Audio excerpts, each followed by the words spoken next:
सभी को मेरा नमस्कार। एक बार फिर से आपका स्वागत है अपने यूट्यूब चैनल ऑनलाइन क्लासेज गुरु में। विद्यार्थियों, हम आपके लिए लेकर आए हैं कक्षा 11 भूगोल, भौतिक भूगोल के मूल सिद्धांत। अध्याय आपके 9 है। 9 का नाम है वायुमंडलीय परिसंचरण तथा मौसम प्रणालियाँ। इनके जो सभी अभ्यास प्रश्न हैं, सभी अभ्यास प्रश्नों के उत्तर इस वीडियो के माध्यम से हम आपको प्रोवाइड करवाने जा रहे हैं।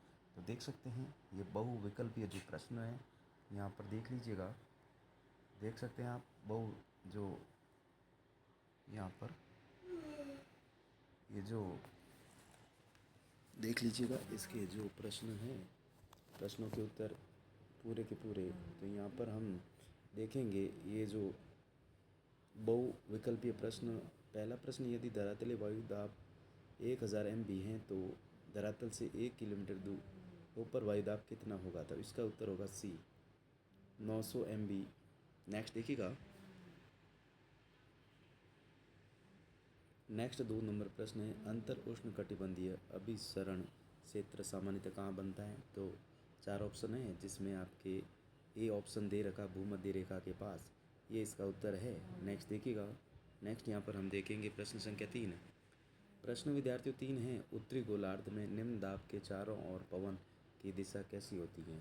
तो इसका जो उत्तर है सी, वामाव्रत। ठीक है। फिर नेक्स्ट देखिएगा, प्रश्न संख्या 4 हम देखेंगे, निम्नलिखित में से कौन सी वायु राशियों के निर्माण का स्रोत क्षेत्र है? तो इसका जो सी ऑप्शन है राइट रहेगा, साइबेरियाई मैदान। नेक्स्ट देखिएगा। नेक्स्ट विद्यार्थियों, आप देख सकते हैं निम्नलिखित प्रश्न 2 है। निम्नलिखित प्रश्नों के उत्तर लगभग 30 शब्दों में दीजिए। तो पहला प्रश्न है, दाब मापने के लिए किस इकाई का उपयोग किया जाता है? मौसम मानचित्र तैयार करते समय स्टेशन स्तर पर मापे गए दाब को समुद्र तल तक क्यों घटाया जाता है? तो इसका उत्तर लिखेंगे, वायु दाब को मापने के लिए मिली बार या हेक्टोपास्कल इकाई का उपयोग किया जाता है। नेक्स्ट देखिएगा, चूँकि विभिन्न मौसम स्टेशनों की ऊंचाई समुद्र तल से अलग अलग होती हैं और ऊंचाई के साथ वायु दाब कम होता जाता है, इसलिए स्टेशनों के बीच तुलना करने के लिए सभी मानों को समुद्र तल के मानक स्तर पर सामान्यीकृत किया जाता है। नेक्स्ट देखिएगा। प्रश्न 2 नंबर है, जबकि दाब प्रवणता बल उत्तर से दक्षिण की ओर है, यानी उत्तरी गोलार्ध में उपोष्णकटिबंधीय उच्च दाब से भूमध्य रेखा की ओर और तो उष्णकटिबंधीय क्षेत्रों में हवाएं उत्तरी पूर्वी व्यापारिक पवनें क्यों होती हैं? तो इसका उत्तर लिखेंगे, पृथ्वी के अपने अक्ष पर घूमने के कारण उत्पन्न होने वाले कोरियोलिस बल के कारण हवाएं अपनी जो मूल दिशा से उत्तरी गोलार्ध में दाहिनी ओर विक्षेपित हो जाती है, जिससे उपोष्ण उच्च दाब की हवाएं उत्तर पूर्व से दक्षिण पश्चिम की ओर बहती हैं। नेक्स्ट देखिएगा। नेक्स्ट प्रश्न देखेंगे 3, भू विक्षेपी पवनें क्या हैं? तो इसका उत्तर लिखेंगे, जब समदाब रेखाएं सीधी होती हैं और घर्षण बल का प्रभाव नगण्य होता है, तब ऊपरी वायुमंडल में दाब प्रवणता बल और कोरियोलिस बल एक दूसरे के विपरीत और संतुलित हो जाते हैं। इसके फलस्वरूप समदाब रेखाओं के समांतर चलने वाली हवाओं को भूविक्षेपी पवनें कहते हैं। नेक्स्ट है प्रश्न 2 का 4, थल समीर और जल समीर को समझाइए। जल समीर दिन के समय थल भाग जल्दी गर्म हो जाता है और वहाँ निम्न दाब बनता है, जबकि समुद्र ठंडा होने से उच्च दाब रहता है। हवाएं समुद्र से थल की ओर चलती हैं। थल समीर, रात के समय थल जल्दी ठंडा हो जाता है, उच्च दाब, और जल अपेक्षाकृत गर्म रहता है, निम्न दाब। हवाएं थल से समुद्र की ओर चलती है। नेक्स्ट देखिएगा प्रश्न। नेक्स्ट विद्यार्थियों, प्रश्न संख्या 3 है, निम्नलिखित प्रश्नों के उत्तर है 150 शब्दों में दीजिए। तो प्रश्न 3 का पहला है, पवन की गति और दिशा को प्रभावित करने वाले कारकों की चर्चा कीजिए। आइए देखते हैं इसके प्रश्न का उत्तर। तो विद्यार्थियों, इसका उत्तर लिखेंगे, पवन की गति और दिशा मुख्य रूप से निम्नलिखित 3 बलों द्वारा नियंत्रित होती हैं। दाब प्रवणता बल, वायु दाब में अंतर पवने के चलने का मुख्य कारण है। दाब प्रवणता जितनी अधिक होगी, पवन की गति उतनी ही तेज होगी। नेक्स्ट, कोरियोलिस बल, पृथ्वी घूर्णन के कारण यह बल उत्पन्न होता है, जो उत्तरी गोलार्ध में हवाओं को दाईं ओर तथा दक्षिण गोलार्ध में बाईं ओर विक्षेपित करता है। पॉइंट नंबर 3 लिखेंगे, घर्षण बल, धरातल के पास घर्षण बल पवन की गति को मंद कर देता है और कोरियोबलस बल के प्रभाव को भी बदल देता है। यह धरातल से लगभग 1 से 3 किलोमीटर की ऊंचाई तक प्रभावी होता है। नेक्स्ट देखिएगा।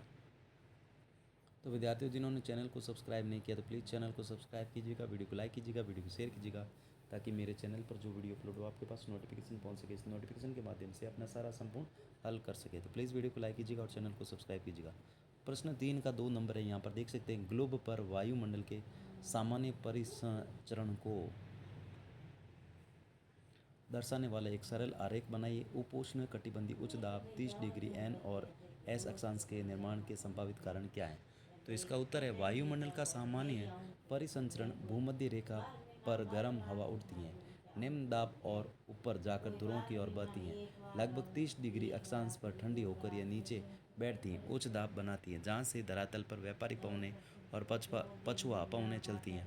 आगे चलकर ध्रुवीय क्षेत्रों में यह चक्र पूरा होता है। हेडली, फेरेल और ध्रुवीय कोशिकाएं। उपोष्ण उच्च दाब 30 डिग्री एन और एस के निर्माण के कारक भूमध्य रेखा से उठने वाली गर्म हवा ऊपरी वायुमंडल में ठंडी होकर भारी हो जाती है और लगभग 30 डिग्री अक्षांशों पर नीचे बैठती है। इसके अतिरिक्त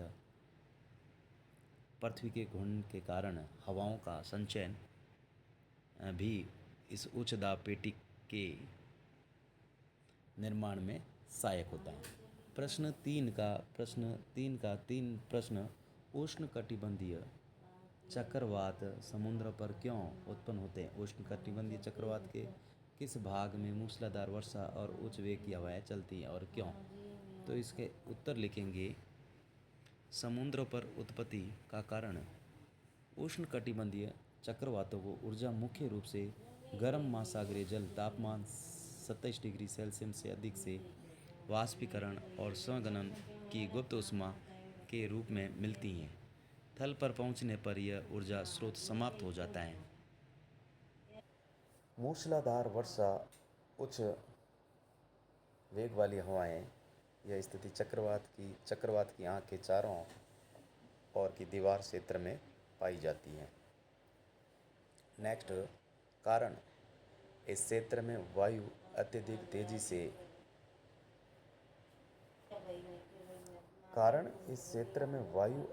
तेजी से ऊपर उड़ती हैं, जिससे घने बादलों का निर्माण होता है। मूसलाधार वर्षा होती है और केंद्र के अत्यंत कम वायुदाब के कारण हवाओं का वेग बहुत अधिक होता है। तो यहाँ पर इस वीडियो के माध्यम से हमने जो आपका कक्षा 11 का भूगोल का जो अध्याय 9 था, उनके जो सभी अभ्यास प्रश्न थे, सभी अभ्यास प्रश्नों के उत्तर इस वीडियो के माध्यम से आपको प्रोवाइड करवा दिए गए हैं। वीडियो कैसा लगा कमेंट करके बताइएगा और वीडियो को अपने दोस्तों के साथ शेयर कीजिएगा और ज़्यादा से ज़्यादा लाइक कीजिएगा और बने रहेगा हमारे यूट्यूब चैनल ऑनलाइन क्लासेस गुरु में। Thanks for watching. वीडियो देखने के लिए बहुत बहुत धन्यवाद।